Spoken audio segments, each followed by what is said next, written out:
లలితా సహస్రనామం ఉపదేశం లేకుండా చదివితే కనుక కొంపలు అంటుకుపోతాయట కదండి. నిజమేనా? ఇది కూడా ఏమిటంటే ఎక్కువ మంది లలితా సహస్రనామం చదివితే ప్రపంచం బాగుపడుతుంది. అలా బాగుపడకుండా కలిపురుషుడు చేసే ఒక పాడు పని. గురువు దగ్గర ఉపదేశం తీసుకోవాలి అంటే మన తెలుగు వాళ్ళందరికీ చాలా తేలిక.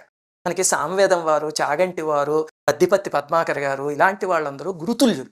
వాళ్ళందరూ లలితా సహస్రనామం చదివి ఇంటర్నెట్‌లో ఎన్నో వీడియోలు పెట్టారు. ఒకరోజు చక్కగా అగరబత్తి వెలిగించుకొని, దీపాలు వెలిగించి, స్నానం చేశాక కూర్చుని, అది పెట్టుకుని ఉపదేశం కింద భావించి తీసుకోండి. ఇంక అక్కడి నుంచి అది పెట్టుకుని రోజు వింటూ చదువుకుంటూ అది అయిపోయాక ఆఖరిలో యదక్షర పదభ్రష్టం మాత్రాహీనంతు యద్భవేత్ తత్సర్వం క్షమ్యతాం దేవి నారాయణి నమోస్తుతే అని ఒక శ్లోకం చదువుకోండి. అంటే అమ్మ చిన్న పిల్లాడు మొట్టమొదట మాటలు మాట్లాడినప్పుడు పొక్కు పలుకులు పలుకుతాడు కదమ్మా! అది చూసి అమ్మ పొంగిపోతుంది కదా!